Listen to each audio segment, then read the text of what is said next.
Quand c'est bon, c'est bon. Nous venons de se réveiller avec un communiqué venant de la Côte d'Ivoire de ce 16 octobre 2025. C'est Philippe Ado. Le Front commun a fait un communiqué en s'adressant à l'armée ivoirienne. Mes frères et sœurs, suivons cette vidéo et la partagez au maximum. D'attirer l'attention de nos forces de l'ordre, nos forces de défense et de sécurité. Elles ne doivent pas nous traiter en ennemis. Nous ne sommes pas les ennemis de l'armée ivoirienne. Nous ne sommes pas les ennemis de la gendarmerie ivoirienne. Nous ne sommes pas les ennemis de la police nationale. Nous sommes des Ivoiriens au même titre que tous les autres Ivoiriens des autres partis politiques. Ils ne doivent pas nous massacrer. Notre armée ne doit pas nous massacrer. Notre police ne doit pas ouvrir le feu sur nous. Notre gendarmerie ne doit pas nous martyriser, nous inspirer la peur, la terreur.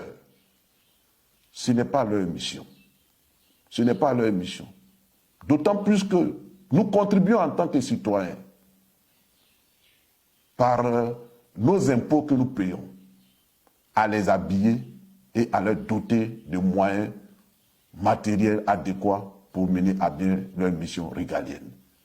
Et ils doivent mener leur mission de façon équitable à l'endroit de tous les citoyens de ce pays, fussent-ils militants ou non du parti au pouvoir.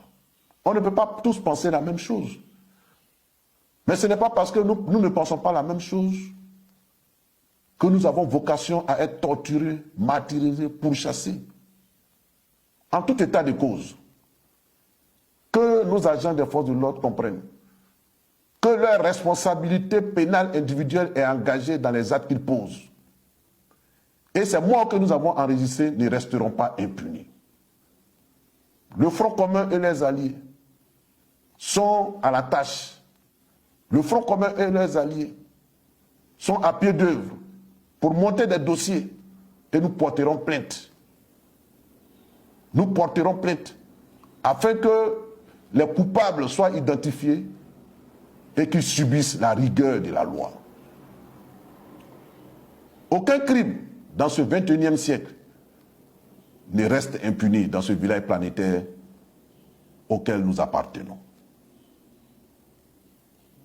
Nous espérons qu'à l'avenir, nos forces de l'ordre comprendront cet appel républicain, humanitaire, fraternel, et qu'ils feront leur mission selon les principes de la République. Nous avons assisté récemment à des manifestations de colère en France. Les Français ont exigé le départ de Macron. Il y a eu des affrontements, parfois violents, brutaux, des agressions sur la personne et l'intégrité des forces de défense et de sécurité en France. Mais jamais nous n'avons vu des pertes en vie humaine. Nous n'avons vu des policiers dégainer ou ouvrir le feu sur des manifestants. Quand bien même ils se sont trouvés souvent en mauvaise posture, en difficulté. Pourquoi? Ici en Afrique et singulièrement en Côte d'Ivoire, il y a cette propension à vouloir écraser les militants de l'opposition. Pourquoi il y a cette tendance à vouloir marginaliser les militants de l'opposition? Non, nous ne sommes pas des marginaux.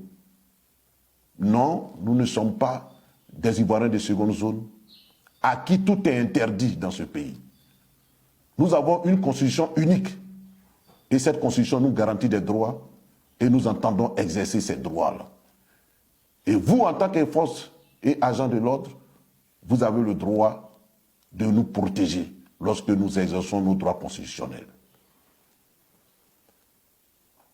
J'espère que nous avons été entendus et que, à l'avenir, de telles choses ne se reproduiront plus.